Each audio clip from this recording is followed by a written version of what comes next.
Right, man in the van 9. I'm on my way to the Motocross of Nations this weekend in Assens, or at least I think I am. I've been driving for a little while. I've been trying to find the guys. I heard the Team GB. I might be out here doing stuff, but I'm trying to find where they are. But my sat nav is crap.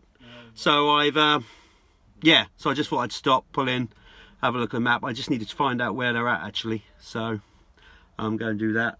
But anyway, I'm looking forward to the weekend, and it's obviously Team GB have got a great fight. Hold on, some locals here, they might know. Oi, oi! Oh, hi! What's going on here? Hey! These lot will know where it's at. Well, we are bundling in. We're all. I don't even need to be in it. Team GB's got to get his big long neck in. Simo, Sterry, Watson, but the other Watson who's getting a shot on it this time. So you don't need to see me, it's just this lot in here. Fellas, you've just had a day at the test track here. How did it go? You all looked right on point straight away. Yeah, I can't believe I've been in Holland and Belgium for 10 years and never been at this track. So I don't even know where we are. What's it called? It's Nunspeet or Nunspeet. Nunspeet. It's a little golden nugget in the middle of Holland somewhere, just in a load of trees and a load of sand. So yeah, enjoyed it. One of Mark's secret training facilities. Yeah, you've been out with Deruva today. Let's get straight away to that. His start technique, teaching his start technique. He's a funny monkey, isn't he, Deruva? I won't. You can't see me. It doesn't matter. His technique for what he was saying for you guys, helping you with your starts. I can't really explain it how he was doing. Do you want to repeat it on air? Or? No, it involves bottom stuff. Anyway, never mind that. Right. Get your neck in, big boy, over there. You're not in the shop. I think it's been a few months since Nathan done a proper grid start, so just Mark was giving him a few tips. Yeah, I've done it once in my life at MX Nationals. That's it. Because when you did GPs, it wasn't metal start. No, exactly. Because you're an enduro boy. Yeah. But all said and done, right, let's get down to it. Sean, very quickly, obviously you've done this before, but it's still a massive honour to ride for Team GB, and of course, where you're at going forward. Do you feel like, it's almost like the start of a fresh start for you to get out there and prove people that what you're really about? Yeah, I do. This will be my 7th time representing Team GB. It's an incredible event. You get to ride with 2 great other riders from the UK. You go there, there's a lot of hype, the fans are there, the track's all sexed up. It's honestly, it's just nice amazing. It's nice term. It's just amazing, and it's I don't know, it's just one of those meetings that you always get hyped up for, and you'll never ever get tired of riding around and doing laps, because it's just the hype and everything's amazing. So, but it's at the same time there's a bit of pressure that comes with it, and we want to do well. So yeah. The boys the last couple of years have done really well, so hopefully we can try and do some damage. And then these two debutants, big deal. Look, Adam, I saw some of your posts coming into this, like you'd ride anything given the opportunity, and you're in on the bike you've been riding all year. You got a good team around you. It must be such a big thing for you to come out here and do this. Yeah, sure. It's been a dream of mine since I was a kid to race this race. I was just a kid as a fan watching at Matley in 2006. So it's pretty. It's pretty crazy to be here now representing Team GB, and like Sean said, it's a massive honour. It's my first time, so that makes a difference. Like I said, I would have done anything. I would have rode anything. I'm sure most people, mountain bike, all three. Yeah, maybe not that, but. All 3 of us in the van here would ride anything to ride in the nations. And so as it was building up and gets towards team selection, you were obviously within you knew you had a shot at it, but obviously things to fall your way. But so you must have been saying, "Come on, I'll get the call from Mark. It'd be great to do that."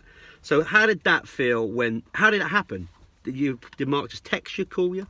No, sure. Obviously, Ben was Nathan's brother's pit first, and then obviously, unfortunately, he got injured in Imola.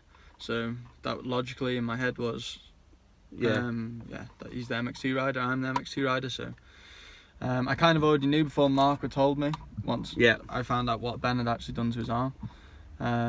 So then Mark called me and gave me the call, and obviously I was over the moon. Yeah.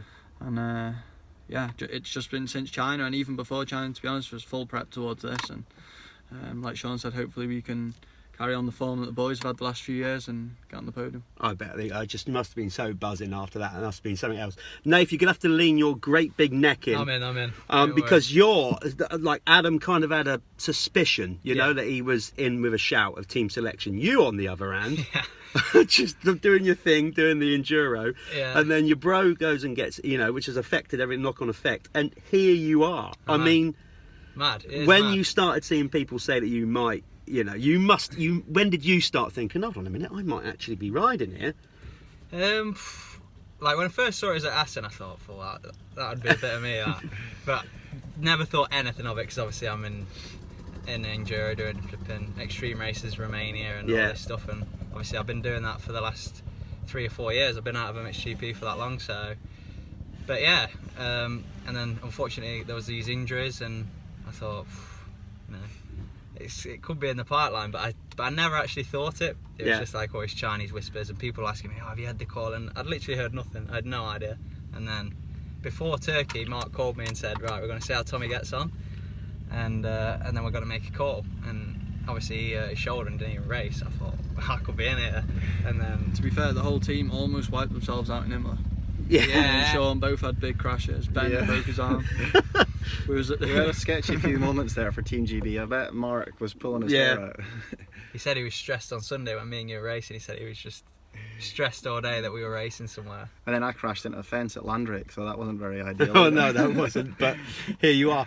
But at the same time, it's sometimes those little things along the way that can actually, like, make a difference. You know, it's almost like the odds are stacked against you, and it comes round becoming good. Yeah. So look, I'm sat in a van with 3 outstanding sand riders, so straight away that's got to be a good thing. It's not like none of. I mean, you've won GPs and sand. You know, you've been really good at it from the get-go, but now I've been living over here for 2 or 3 years, and then you go and beat Coldenhoff last year, you know, in a beach race after he's gone 1-1 at the nation. You know what I mean? Yeah. It's just like it's all in good stead. Nate, just very quickly, you've done a few motocross races, but it's not going to be too difficult to adapt back to the sprint. I mean, you're going to be racing the best of the very best, but it's not like you don't know how to ride sand. The starts you were just doing look pretty good as well. Yeah, starts have always been my issue, but yeah, I've been working a little bit on them to try and sort that out. And I've always done motocross ever since I've stopped racing motocross. I've always done it all year round. It's what I love to do, and you know, I've always just like kept my foot in the door there. And I've been training, like, because obviously I'll do all these endurance races, so it's the intensity. When I come back and do motocross, it's the intensity that sometimes gets me, but I've been working on that, so yeah, hopefully What we'll is? be all right. I mean, you know, you get asked this all the time. You've got to be confident, I'm sure. But what is the realistic expectation? Because seriously, as I genuinely sit here, I see a team that absolutely is in with a shout, and I don't mean a shout of a podium. I mean in with a shout. Yeah. Is that wishful thinking from me, or do you actually believe that? No, sure, because You got it, haven't you? everyone's tipping Holland to be favourites, but we all know it's motocross. They are the favourite, but it's motocross. Anything can happen. It's all about consistency. We're all 3 of us are really good sand riders, so Yeah. 3 good results, and yeah, you never know what happens. Something like they had last year could happen, and we're there to pick up the pieces. It's such a different race as well. You know, the format, you know, you can have a real strong MX2 rider or you know, the gate pick. You know, you can have an inside-outside gate pick. You might not get the best to start. You're eating roost. You know, you need 3 strong, solid guys. And there's teams out there with a good rider, but, you know, maybe Maxime Renault for France, if he starts getting in a load of 450 roost, how good's he going to be at picking himself through the pack? You know, there's other teams out there that don't have their A teams out there. So I think we have to go and think, you know, forget about Holland, because they can either, you know, make themselves or break it, and then we'll just go and get really stuck in. That's my attitude anyway.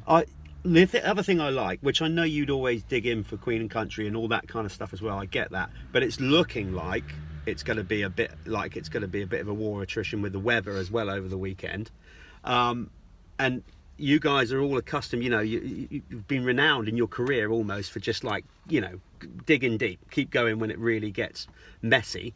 So I mean, that bodes well as well, surely. I think that's just true Brit spirit, isn't it? Yeah. You know, we're just used to it, riding, you know, all our local tracks when we're younger. It's a bit rainy and stuff in the UK. Nathan's up to his ears in mud most weekends at the Enduros. Yeah. So if it is wet, then I'm sure we'll just have to prep the rollies and get on with it. Yeah, just a few more questions for you, because obviously you want to get going. I get that, prepare and do what you've got to do. What have you all worked with Mark in this capacity before? I can't remember. This is the first time we're so. I mean, I know it's very early days, but he's he's passionate about it. Does that reflect on you? He's young and you've known him all for a long time. So does that help? I think just his true passion for the sport just goes a long way, and you see already today they've been doing a load of different stuff with a race truck that they've converted into a hospitality unit, so that we can have somewhere to go and have refreshments and stuff, for the sponsors and the team. And there's a bit of hype already. There's a few people taking video. We've all got together today on the day before, which is easier here than it is say in like America or something like that. And we're just up the road, so straight away the vibe is great. I get on great with these guys, which is always a good thing. I just think we need to just keep it fun, and I think straight away we'll be on to a winner. Yeah, we're gonna smash it. I'm using the Royal We.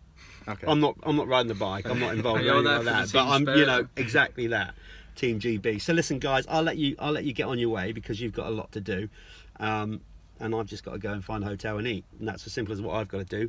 I will catch up with you guys over the weekend, no doubt. One more time, look, there they are, Team GB. We're going to smash it. Just quickly, the AC is broken in this van. It is flipping roasting. Yeah. I've tried to turn it on a few times, but I tried to symbol you, Jeff, but you wasn't. I'm getting you into race trim, so it's like they call it a sauna after a hard day at the track. There you go. Are steaming up. That's That's all right. Right, on your way. Good. Well done, chaps. See you later, guys. Thank you. Right, we're going to do it. They're going to go and get ready. Well, not ready. They're going to have it. Well said, Sean. They're going to have it. So that's it. I'm going to be catching up with these guys all over the weekend, doing what we have to do. Has he left something? What's he left? He's left his water. They're off now doing their thing. Yeah, so that's it. So basically, I'm going to be doing race reports all over the weekend through Dirt Hub, little snippets and things like that. Really want you guys to get behind the team, because they're going to be reading the comments, looking at it as well. And even though some of you might not be coming out to spectate or watch, we want to get behind these guys, because I actually truly believe that they, if the cards fall, that is a team that's got potential to certainly make it on the podium. But who knows? Beyond that, they're all excellent sand riders, and it's going to be a difficult, tough weekend. So who knows? That's it. I'm going to go and join Mark Chamberlain and the rest of the team and basically unwind and catch up with them as well. So we're done. Stay tuned to Dirt Hub and on our Instagram and Facebook. Of course you are, because you're seeing this already. And that's it. I'm out of here. I'm going to go and get a beer, because quite frankly, I don't have to train or do anything now other than relax and take it all in. I hope you guys do as well. See you soon.